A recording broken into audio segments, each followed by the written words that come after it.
Hello everyone. ASC academy में JEE mains, NEET, Maharashtra CET की classes start हो चुकी हैं। बहुत अच्छे स्कूल्स के बच्चों ने एएससी एकेडमी में एडमिशन ले लिया हुआ है। आप भी जल्द एकेडमी विजिट करें। सीट्स बहुत लिमिटेड हैं। कुछ कहना चाहेंगे आपके नहीं, उन्होंने देखो, ये मैं क्या बोला, किसी का काम नहीं करना ये ठीक है, मैं काम किसी का करूँ या ना करूँ, मगर धोखा देना, किले की बस्ती के लोगों को मौजूदा एमएलए ने धोखा दिया। क्योंकि कल से मुफ्ती साहब के खुद के जो वहाँ के जिम्मेदार नगर सेवक ये लोग हैं, वो कल से मेरे राब्ते में हैं। मैं उनके लिए भी मदद करने की कोशिश कर रहा हूँ कि किसी भी तरीके से उनकी भी मदद हो जाए, ये मेरी तरफ से कोशिश है। मगर सच बात यह है कि मौजूदा एमएलए ने धोखे में रखा, वहाँ के लोगों को धोखा दिया। उस दिन ये बोलना कि स्टे नहीं है, ये भी कहीं ना कहीं धोखा देने जैसा है। अगर कुछ नहीं था तो फिर इनको हाई कोर्ट जाने की ज़रूरत क्यों वापस आ गई? लोगों को धोखा देना, ये तुम किसी की मदद मत करो, ये ठीक है, मगर किसी को धोखा मत दो। मौजूदा एमएलए ने किला बस्ती वालों को धोखे में रखा। ये बात पूरे शहर के सामने जाहिर हो चुकी है कि वो आदमी को ना कानून समझता है, ना किसी काम में कोई दिलचस्पी लेते हैं, सिर्फ लोगों को धोखा देना।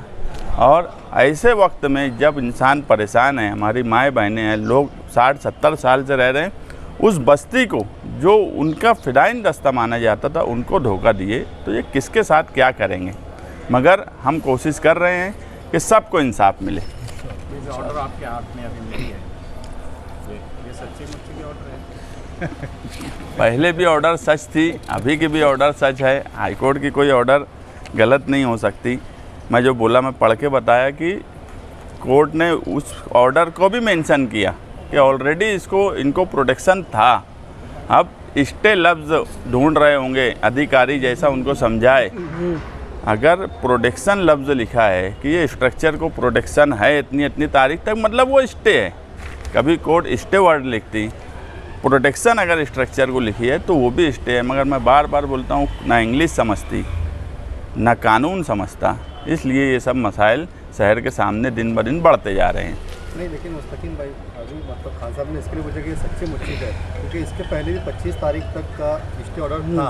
उसके बाद भी तहसीलदार ने हड़धर्मी करके नोटिस बांट दिया। इस ऑर्डर के बाद भी हड़धर्मी की जा सकती है क्या? देखो, जो पिटिशनर है, ऑर्डर हमने तहसीलदार को इसलिए अभी दिया आप लोगों के सामने कि कल को ये ना हो कि यार हमारे पास ऑर्डर नहीं था। तहसीलदार खुद हाजिर थे कोर्ट में, और अगर इसके बाद भी कोई बात हुई तो हम पूरी कोशिश करेंगे कि कल हम यहाँ पे बैठें, अगर ये पिटिशनर के खिलाफ़ कुछ एक्शन लिया गया तो। अच्छा, कल अगर कुछ कानूनी कार्रवाई होती है बाकी लोगों के खिलाफ, जो 133 छोड़कर, तो आपका क्या मतलब? अभी तो वो लोग, मैं बोला कि वो जो भी लोग हैं मुफ्ती साहब के मानने वाले, वो सब मेरे कांटेक्ट में हैं और मैं उनकी मदद कर रहा हूँ। अगर आपके साथ अभी आना चाहे, आज ही अगर आना चाहे, जैसे अभी कुछ लोगों ने आपको मेमोरेंडम दिया, तो क्या आप उनका साथ देने के लिए? देखो, ये सवाल ऐसा है ज़हूर भाई कि साथ आए नहीं आए उनके घर का सवाल है, और कोई चीज़ होती तो उसमें सियासत हो सकती थी। मैं बोला हूँ कि मैं कल से उनकी मदद कर रहा हूँ, कल रात से मैं उनके मामले में लगा हूँ, मुसलसल मेरे कांटेक्ट में है, मैं उनकी मदद करने की पूरी कोशिश कर रहा हूँ, मगर वक्त बहुत कम है। अभी 2 दिन बाद कार्रवाई होगी, आज का कल का 2 दिन सुबह 7 बजे। तो पिटीशन तैयार हो पाएगी कितने अर्जेंट में? 2 दिन कोशिश कर रहे हैं। देखो, कोशिश करना काम है, अब बाकी अभी समझेंगे दोपहर तक।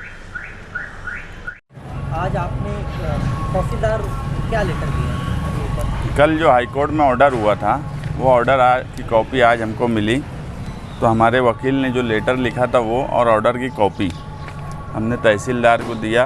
क्योंकि जो हिसाब से मामलात हम देख रहे हैं यहाँ, वो लोग कार्रवाई की तरफ थे, इसलिए हमारे लिए ज़रूरी था कि हम फ़ौरन उनको ऑर्डर की कॉपी दे दें, जिसमें अब एकदम क्लियर ये हो गया कि जो पिटिशनर आए थे उन लोगों को 17 जून तक राहत है।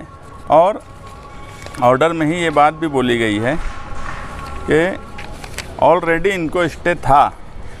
जो गौरी गोडसे मैडम का जजमेंट है, उसमें ये बोला गया है कि इनको this court has already protected the petitioner by directing that no coercive measure be taken without following due to process. मतलब उनको ऑलरेडी प्रोटेक्शन था। 25 जून तक। और अभी हमको वापस भी इस कोर्ट ने भी स्टे कर दी और उसमें क्लियर ये बोला है कि यार ये जो है वहाँ पर हमको दिख रहा है कि स्कूल, जिम खाना, टेनिस कोर्ट, ये सब चीज़ें वहाँ दिख रही है, मगर उसके ख़िलाफ़ कोई भी एक्शन नहीं लिया गया है। तो ये सारे मामलात में 10 जून तक सरकार ने एफिडेविट फाइल करना। सच बात यह है कि आसिफ शेख साहब, मैं और जो भी हमारे माइनॉरिटी डिफेंस कमेटी के लोग थे, हमें अव्वल दिन से जब ये मामला चला, हमें सब समझ में आ रहा था कि बगैर कानून का सहारा लिए कुछ मुमकिन नहीं है। और हमने वही लाइन अपनाई कि कानून का सहारा लिया जाए और कानून से हमें इंसाफ मिला। अब हमारा जो 17 जून को हम जो वहाँ बोलेंगे, अब अभी क्या प्रशासन करता है इसका इल्म मुझे अभी नहीं है फ़िलहाल। अब क्या करने वाले हैं, 133 लोगों के साथ क्या करेंगे, बखिया लोगों के साथ क्या करेंगे,